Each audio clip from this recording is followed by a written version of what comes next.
ang masasabi ko sa administrasyon, sa mamulo ng ating alkalde na si Yorme Isko Moreno, nakaangkla ito sa mga bagay na nakita niya na kulang at naramdaman niya nung siya ay bata pa. Dahil daw, sabi niya, nung bata siya, wala silang makain. Kaya dahil dyan, nakita niyo naman na lahat kayo, mga kabataan, nabibigyan ng your meal. Kaya palangpakan natin ang ating alkalde na si Yorme Isko Moreno Dumagoso. Alam niyo, para sa mga magulang, ako rin ay isang magulang at may tatlong mga anak. Alam mo, mahirap magpalaki ng mga bata. Pero, isang misyon na ito ay binigay sa atin ng Panginoon. Kaya para sa akin, isang request, sana habang sila ay bata pa lang, i-anchor na natin sila sa Panginoon. Para sa ganon, kahit na mawala man tayo dito sa mundong ibabaw, alam natin na aalagaan sila ng Panginoon. But nevertheless, alam nyo, naniniwala ako na sa pamumuno ng ating alkalde, mararamdaman ng ating mga anak balang araw na ang gobyerno dito sa Maynila ay bubuo at susuporta sa paglaki nila. At ako naman, bilang vice-alkalde at presiding officer ng ating alkalde ng City Council, makakaasa kayo na susuporta ako. And to make sure na mapapangalagaan natin ang kinabukasan ng inyong mga anak. Hindi ko na ito pahahabain dahil alam ko excited na kayo at sa sobrang excitement ko, mukhang na nga rin ako ng isang magulang ng bata gagraduate ngayon sa aking kasuotan. Pero gusto ko lang alamin nyo na mahal ng gobyerno ng Maynila ang inyong mga anak. Kaya makakaasa kayo na tatayuan namin sila. Maraming salamat po. And congratulations sa lahat.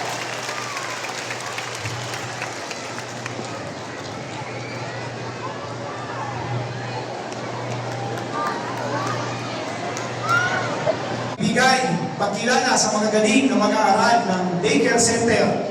Ibinibigay ko po sa inyo ang tao na tunay na nagmamahal at nagmamalasakit sa mga anak ninyo. Ang alkalde ng lungsod ng Maynila, Yorme Isko Moreno Dumagoso. Thank you, Director Jay De La Puente at sa po ng ating mga kasamahan sa MDSW. Palakpakan natin ang ating mga daycare teacher at mga MDSW employees. Chairman, ang ganda-ganda. Ayun. Nakapanding ka ngayon, ha? Sa mga magulang na nandito, good morning. Sa mga bata, hi! Hello! Masarap ba yung Yorme? Iniinom niyo araw-araw? Para pala every other day.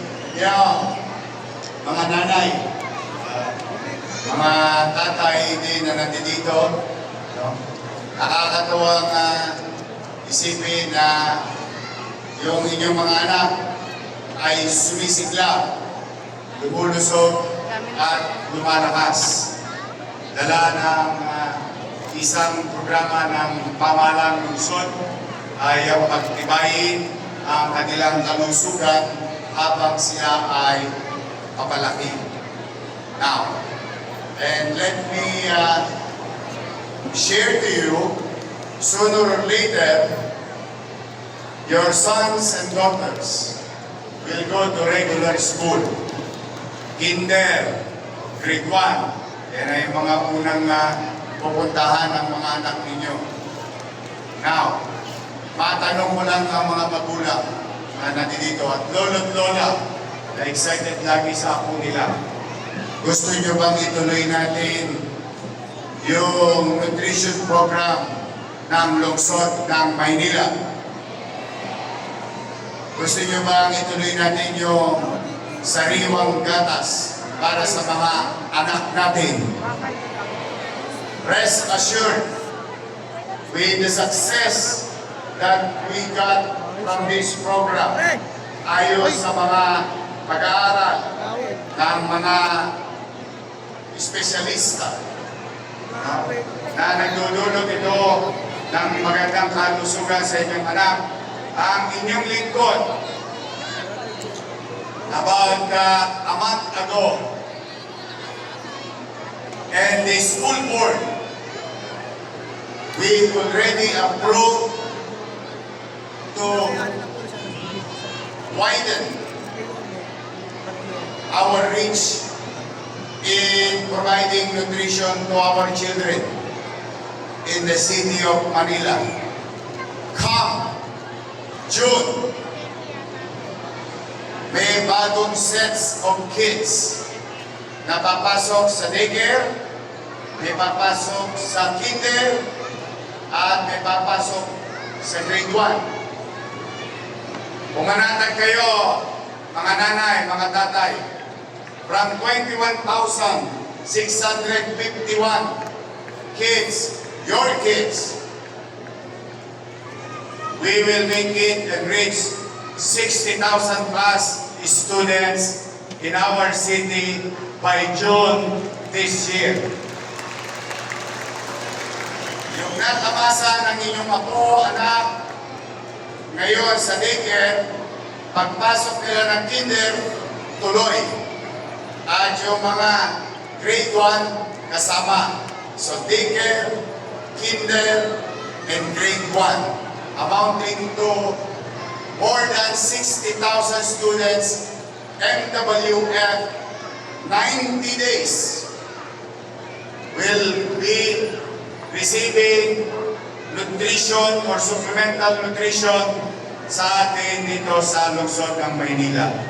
Yan ay isa sa mga programa ng inyong lungsod na kung saan ako mismo ang nakabasa ng isang pag-aaral ng mga dalubhasa sa ating bansa through national government that stunting or growth, stunting of growth ng mga bata sa buong Pilipinas ay lumalawak.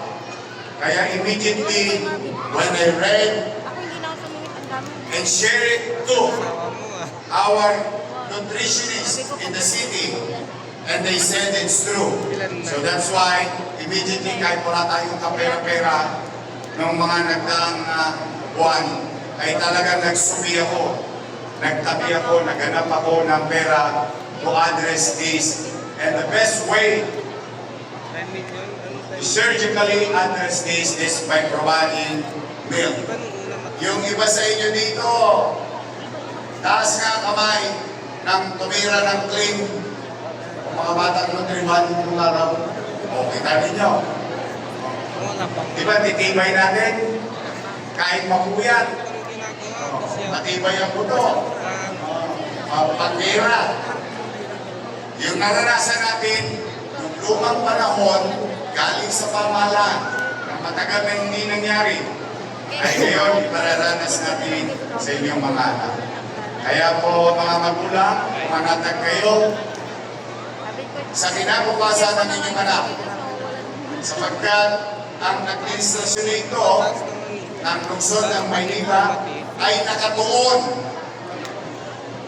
sa tatlong letra, MBN, Minimum Basic Needs. Under that, housing, healthcare, education, and jobs. Yun po, yung apat na yun, kahit na maliit ang kakayahan natin sa pananalapi, malaking porsyento noon ay nakapuhunan para tugunan yung basic needs ng ating mga kababayan. Diyan po tayo mamumpunan in the coming years and maybe decades of our lives while I am your mayor. So ngayon naman, nais ko sabihin sa inyo na yung aking mga lolo't lola, PWD, solo parent, teachers, police, lahat sila ay makatatanggap ng mas maaga na mga bagay na dati na nilang natatanggap na sinimulan natin nung una natin termino. And the reason behind is, alam ko, hirap na hirap kayo sa presyo ng gasolina, sa presyo ng crudo. Ang presyo ng gasolina ngayon o presyo ng diesel, pwede mo nang i-spray sa katawan mo. Kasi presyo na siya ng pabango. Sad to say. But we don't have control over it. Yun ay nalalamang ang mga pangyayari sa mundo at tayo ay biktima ng sitwasyon. But rest assured, your city government will continue to pump the pride, infuse, and try to make the buying power of our people to be elevated. Available cash on hand to our students, to our teachers, so that it will create more commerce and the velocity of money will run its natural course, then business will strive. If business will strive, jobs will be protected. In a crisis, ang unang tinatamaan, bulsa nyo. Dahil yung perang kahapon pumasok at kakabili ng isang bag, yung parehong pumasok ngayon sa bulsa nyo, ay kalahating bag na lang ang kayang ibili. That's why, ang susunod na masamang epekto ay mawalan ng trabaho. And that I cannot afford. That's why I continue to support the business in the city by making our people to have cash, extra cash on hand for them to spend for at least what you call to cushion the socio-economic impact ng ating komunidad. So in our own little way, here in Manila, sa 2 milyong mamamayan, at least natangos ang ilong nating makapaglalakad na kahit saan sa eskinita rito, about 300,000, 15% of our population will benefit from it. At susunod, pagdating ng April, may magaganap muli sa lungsod ng Maynila. Hopefully, with this stimulants, at least kahit hirap tayo, lalo na kayong mga nanay, na namamalingke, kahit hirap tayo, mabigat ang presyo ng bilihin, maisalba lang natin, maitawid lang natin itong sitwasyon nito. This is temporary in nature. I hope soon maputol na itong sitwasyon nito at magkaroon na ng kapayapaan sa mundo. Dahil ang kapayapaan at stability creates certainty, and certainty creates community and opportunity for the community. Yun po ang magiging direksyon natin in the coming days, weeks, and months of our lives in the city. Manatag kayo, yung bimpo, hanggang may mapipigay ako, pipigay ko, ay i-deliver lang sa inyo. Kaya, mga nanay, mga tatay, mga lolo't lola, mga teacher, carry on. Move forward. Be together. We must continue to focus on what is important and what is valuable in terms of expenditures ng ating lungsod. Kaya, mga nanay, mga tatay, I'm happy for you. Mga bata, hi! O pwede ba? Sabay-sabay tayo. O kikiss natin ang daddy at mami natin. 1, 2, 3. O yung kiss mami daddy. Wow! O tapos mga bata, sabay-sabay tayo. Mami, daddy, I love you. Kaya mga magulang, tandaan ninyo yung katabi yung Supreme. There is brighter future for them. Don't ever give up. Katulad ng nanay kong si Chayong, pinadala ko sa Delpan, Tulungan Center, kung saan naitatak yung Gat Andres Bonifacio Hospital. Ako ay produkto ng daycare. Ang tawag lang, Tulungan Center. Produkto ako ng parehong naibigay sa anak nyo ngayon. Sistemang pagtuturo, kung ano natikman ng anak nyo, yun ang natikman ko. But the thing is, hindi nag-give up ang mga magulang ko. Tatay ko sa Pier 8, estibador, nanay ko nakikilaba, pero araw-araw pinadadala ako sa eskwela. And yet, here I am now. Sino mag-aakala na ang daycare student pwede maging mayor ng lungsod ng Maynila?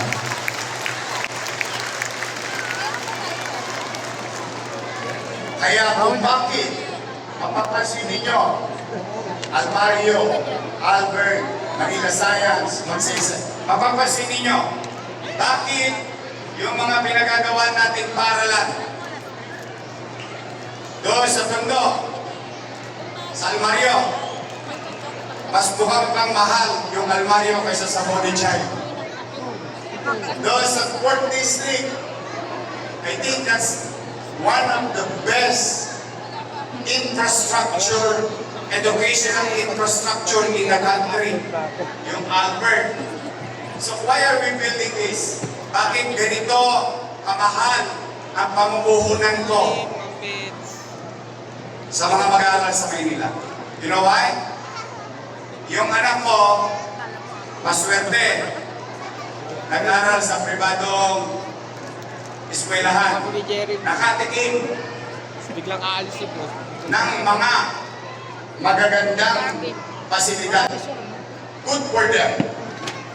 Tayo, hindi.